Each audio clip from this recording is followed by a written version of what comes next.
In whichever industry you may be, today I'm going to share with you 3 qualities that you should have to be successful. I have educational and work experience with so many industries.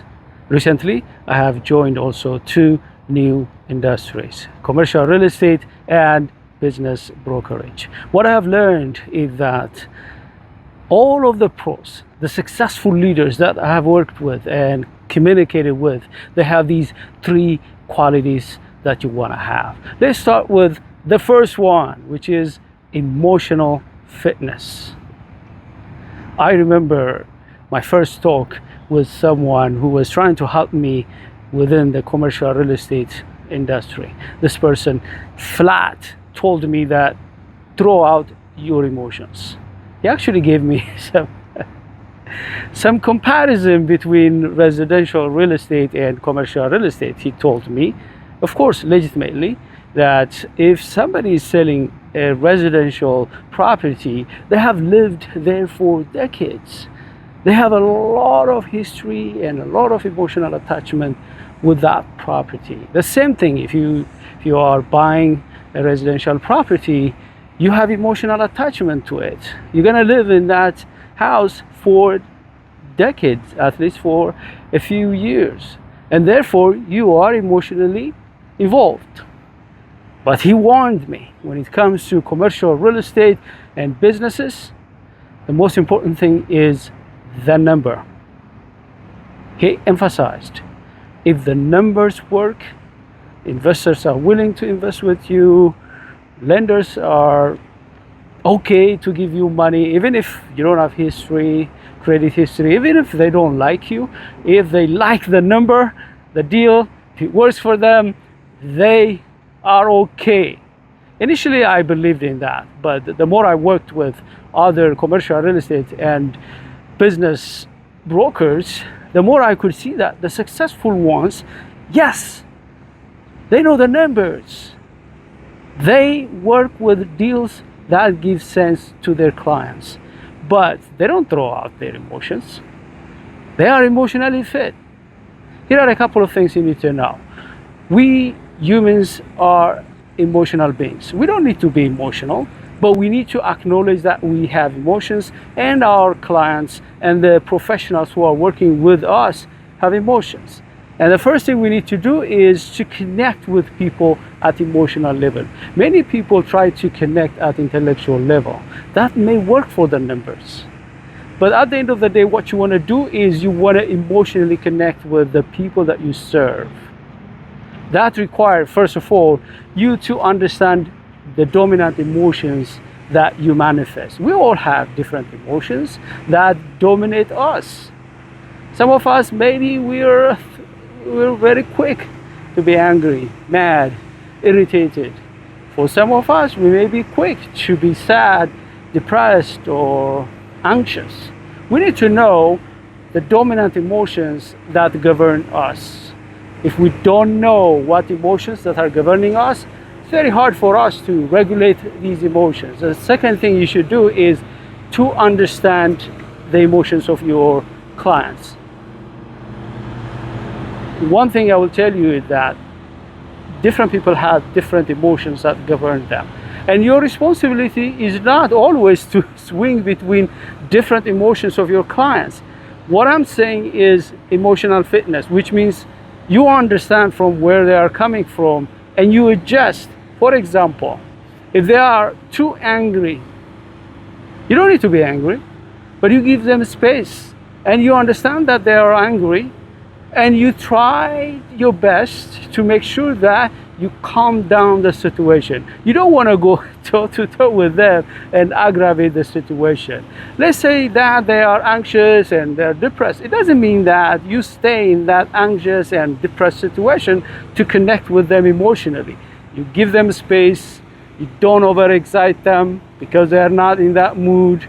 You try your best to create a very safe environment where they can still talk to you and work with you, even if they don't feel doing it. The second skill set that you need to have is handling disagreements. Disagreement happens everywhere, except in the graveyards. The key thing you want to know is, how do you handle conflicts, disagreements?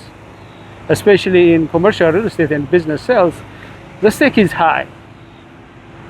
Thousands, maybe millions of dollars are involved. In these kind of situations, what should you do? You should have the ability to handle conflicts, which means you first of all want to know your conflict mode. Remember that when conflict happens, you may have preferences to handle that conflict. Some of us, we avoid. Some of us, we go out and compete. For some of us, we quickly give up and try to find a win-win situation. For some of us, we stay and collaborate. But all of these approaches, responses to disagreement, may not be right and all the time and with all your clients. You want to know what's best based on these three things. One, with whom are you dealing with? Second, what is the situation? Third, the timing. Depending on these three factors, you will determine, okay, I know I normally avoid when I am in conflict with people, but in this situation, I really want to collaborate, or I need to give and take and quickly compromise. Whatever works for you, you will decide based on that situation.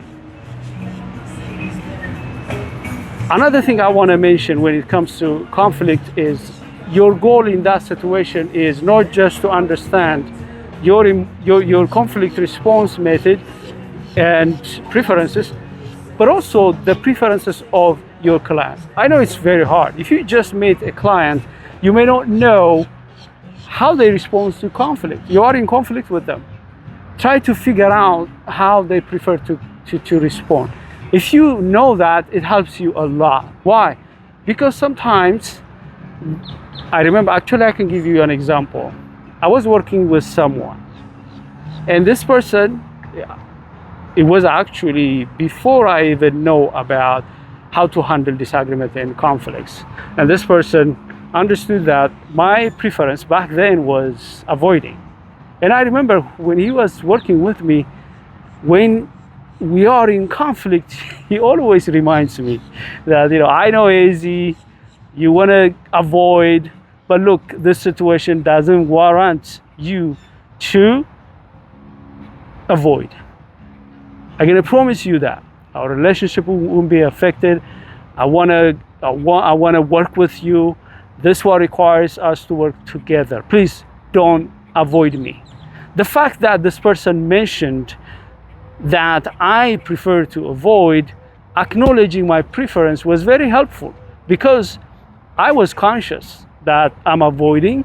Now I have to decide how to respond.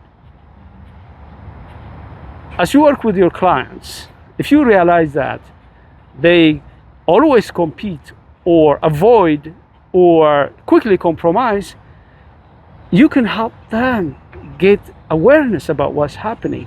You could stop them and tell them that, look, I see that whenever we are in disagreement, whenever we are in conflict, you tend to do this. You're not judging them, but you're creating that awareness for them, telling them that this is how you respond. This situation, I think, warrants for us to handle it this way and resolve it.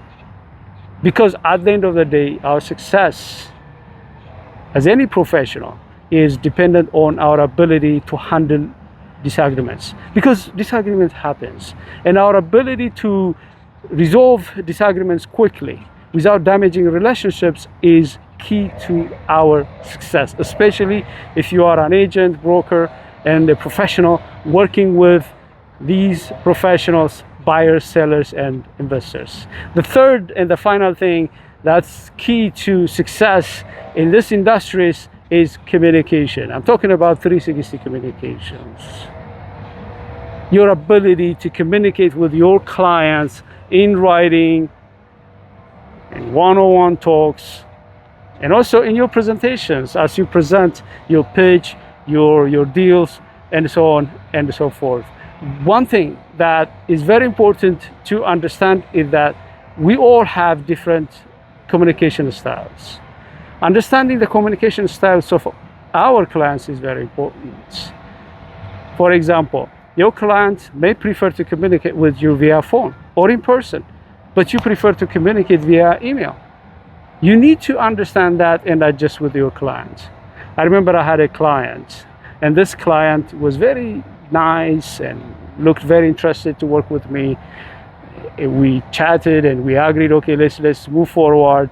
And then I was sending email, no response. I was making calls, no response. And then I decided to just stop by at his office. Guess what?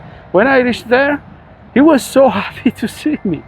But I was like wondering what happened to him. He was interested in the deal and he wanted to buy this stuff, but he's not responding to me. I could have judged and I could have decided, you know what, he's not interested anymore. I could have walked away. No.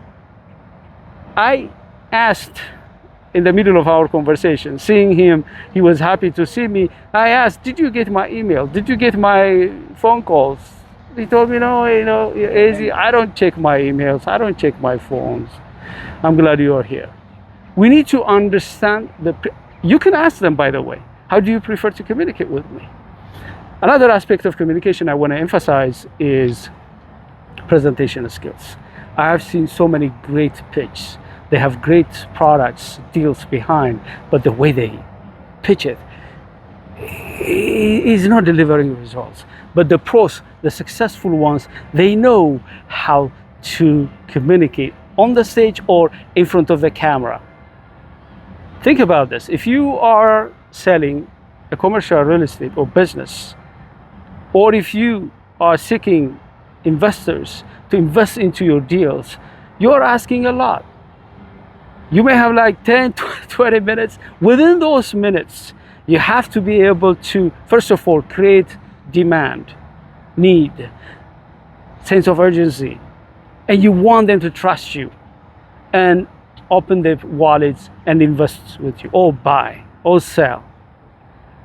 However, when you are in that kind of time-sensitive situation, if they have any doubt, they may not pull the trigger, which requires you to communicate at a higher level. You need to preemptively eliminate any doubt, any objections that we may have.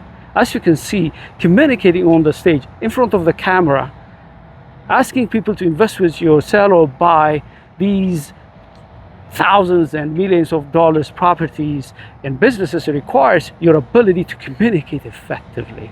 Not just be okay in your communication explaining the deals. Remember, emotions are involved. If they are not convinced, if they don't trust you, if they don't think that this is a no-brainer deal, they're not opening their wallets and investing in you. That requires you to have the ability to communicate, present successfully. In conclusion, in whichever industry you may be, but today I focused on commercial real estate and business brokerage, but in whichever industry you may be, you want to develop a lot of skill sets, but I focused on 3 top skill sets and qualities that you should have. The first one is your ability to connect with your clients, the people that you work with, at emotional level. Your ability to have emotional fitness. The second thing we talked about is your ability to deal with arguments, to turn conflicts into opportunities without damaging a relationship. And the third thing that we talked about is your ability to communicate 360. If you work on these skill sets, you have a chance to be successful in this industry. If you want to work with us to help you in one or all of these skill sets and qualities, we have different programs: one-on-one coaching, group coaching, webinars, workshops. We want to work with you and your team as you develop these skill sets. Our programs, they have assessments. We don't just design a program for you. You and your team, you're going to take assessments, appropriate assessments, and then we work with you to design the right program that fits your needs and goals. Hope to hear from you. Let me turn my camera and show you around. It's a beautiful place, a beautiful morning, a little bit hot. As you can see, it's a Tampa River walk. Beautiful. You could be able to see how awesome this place is.